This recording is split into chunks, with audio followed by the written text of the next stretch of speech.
অনেক শুভেচ্ছা অরুণিমা। তুমি এই ছবিটি আগে আমরা দেখেছি এবং আমার মনে হয়েছে যে একদম আজকের দিনের ছবি, আজকের সময় উপযোগী ছবি।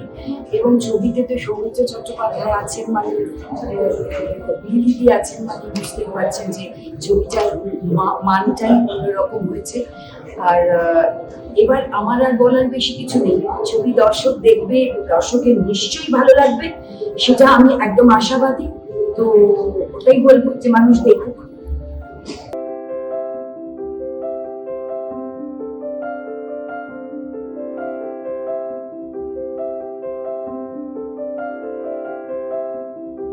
দর্শক যত বেশি সংখ্যক দর্শকের কাছে পৌঁছে যায়, কিন্তু আনফর্চুনেটলি কখনো কখনো হয় যে ছবির ফার্স্ট রিলিজে হয়তো সেইভাবে পারফর্ম করতে পারলো না। তো সেই জায়গায় রিলিজ বা স্পেশাল স্ক্রিনিংটা খুবই ইতিবাচক এবং আরো বেশি সংখ্যক দর্শকের মধ্যে ছবিটা পৌঁছক। ছবিটা খুবই একটা মেসেজ আছে, খুব ভালো মেসেজ আছে ছবিটার মধ্যে, আপনারা দেখলেই বুঝতে পারবেন। তো ওটাই বলবো পুলকিতের মতো যে আমরা খুবই আশাবাদী এবং আমরা চাই যত বেশি দর্শকদের উদ্দেশ্যে একটা মেসেজ যদি দিতে পারে। মেসেজ বলতে এমনি জেনারেল মেসেজ বলতে এখন যে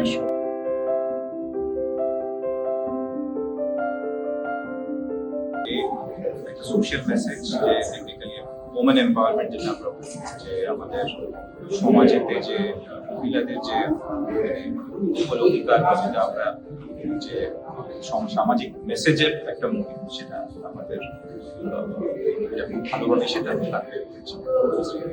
নিউ জেনারেশনের উদ্দেশ্যে কিছু বার্তা।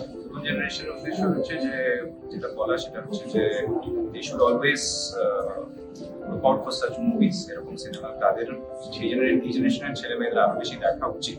কারণ সমাজে যদি আমরা সবাই যদি একসঙ্গে হাত লাগাই, যদি সবাই মানে পুরুষ নারী সবাই মিলে একসঙ্গে হাত লাগাই, তাহলে আমাদের দেশ বা আমাদের সমাজটা আরো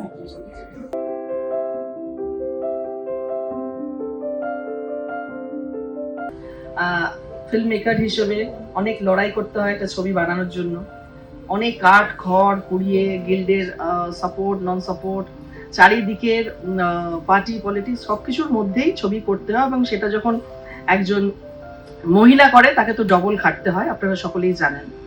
তো সেই রকম জায়গায় দাঁড়িয়ে ছবিটি যখন আফটার কোভিড এবং এই ছবি নামিয়ে দেওয়া হয়, এই ছবি চলে, এই ছবি চলে না, কেউ যদি পার্টির কেউ হয়, পার্টির ক্যাডার হয়, পার্টি পলিটিক্সের মধ্যে থাকে, তার ছবি, তার নিজের লোকের ছবি, কিন্তু really feeling I am as a director আমি অলওয়েজ ফিলিং ব্লেসড।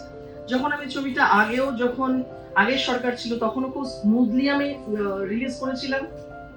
নন্দন 2-তে চলেছিল, এই ছবিটা আবার আমরা রিলিজ করি। সুতরাং টলিগঞ্জ করা একটা হিউমার উঠলো বাবা, রিলিজ ব্যাপারটা বেশ।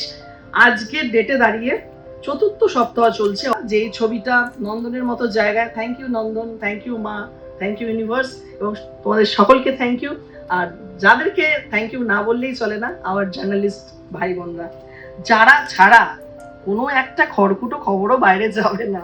ছবিটা কেমন তারাই শোকেস করতে পারে। আমাদের উত্তম, আমার ডিওপি ছিলেন সন্দীপ দা, আমার অ্যাসিস্ট্যান্ট ডিরেক্টর দাদা, সকলে আছে, আমার পুরো টিম আছে এবং আমার বন্ধু বান্ধবরা আছে। আর দেরি করবো না, অনেকক্ষণ বসিয়েছি। Thank you Ratan da, thank you ভাবি, তোমাদের জন্য আমি ছবিটা আনতে পারলাম, এটাই সবচেয়ে বড় কথা। সবাই দেখছে, দেখুক, চলতে থাকুক, ডিজিব্যাক্স ক্রিয়েশনের ছবি চলতে থাকুক, that's all.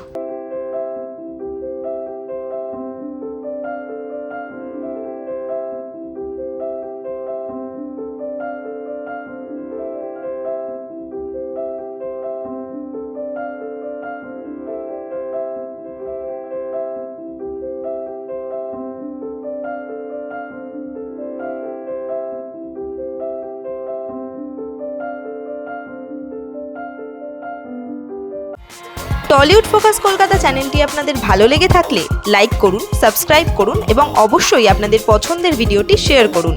Tollywood focus Kolkata.